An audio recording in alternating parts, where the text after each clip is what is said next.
into rubble. I know in other places, sometimes even everybody calls for quiet on the site, just so you can hear in case anybody's tapping. Yeah, prior to me getting there yesterday around 1 p.m. or so, they did hear some tapping. There was some noise, and it kept up for a while, and then over the course of the day, that dissipated. So as teams scour the site hoping to find more survivors, some family members are trying to help in the only way they can, and it comes with a sad realization. I received a call from a reporter this morning letting me know that they were taking DNA swabs at the Surfside Community Center, and then I heard it on the news as well, so we headed over there, and the scene was a bit chaotic. There were people everywhere. It wasn't really organized. Then I don't think the rain helped. So they moved us to another location where it continued to be chaotic until, we kept asking everyone where can we provide the DNA swab. Finally, we were able to do that. So as they try to stay positive, Pablo Rodriguez and other loved ones of the 159 people unaccounted for have to helplessly wait for answers. CNN's Nick Valencia has their story. There's a heaviness here today in Surfside. That heaviness comes amidst the uncertainty where family members have told us that they're really just not getting much information at all. There are some people that are holding on to hope, but others who have resigned to the fact they believe, they say, that they're just going to get bad news and they're waiting for that news to come. And then there are others like Soraya Cohen, whose frustration is bordering on downright outrage. Her husband and her brother-in-law, Brad and Gary Cohen, she says were on the 11th floor asleep at the time the building collapsed. She believes both those two men are still alive, but she says time is running out, and she says that she's embarrassed by the recovery effort here. This is the message that she had for the first responders.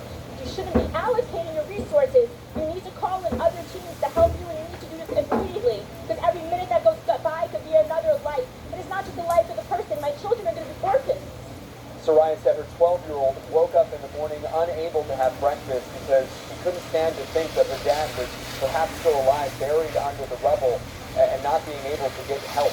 At this point, the communication center has been moved from about a block away to this hotel behind me here, where people inside who've come out have described about 100 people inside just really waiting around for information. Earlier in the day, we saw Governor DeSantis come by. He was only inside for roughly 15 minutes before he left.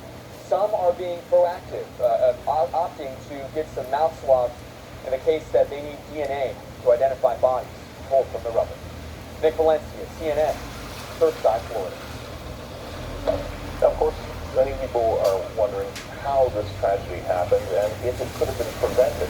Earlier, CNN asked that very question to John Pistorno. He's the structural engineer hired to investigate the collapse. He also helped write the inspection guidelines for buildings in Florida. Here he is. At this particular point in time, it's very important not to speculate as far as what causes a building to go down. Engineers have a specific routine of how to go about doing a forensic evaluation. And so that's the way it should be approached. The 40-year inspection program that happened since 1974 was certainly intended to prevent something like this from happening. And so nothing really like this has happened until it has occurred. The thing is, though, that we expect building owners to maintain their buildings. You don't wait 40 years and then start looking for trouble signs. The buildings themselves are supposed to be maintained according to the way they've been built originally. All right, much more to come on CNN, including details on the sentence handed down to the former police officer convicted of murdering George Floyd. That plus community reaction straight ahead. Plus, the NYPD is looking for 4 people who vandalized a George Floyd statue in Brooklyn. We'll have the latest on the manhunt coming up. Please stay with us.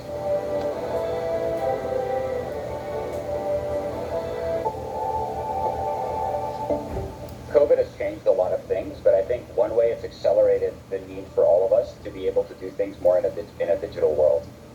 I think forcing us to have our employees be at home has made us rethink the way we want to do employment. That message bird.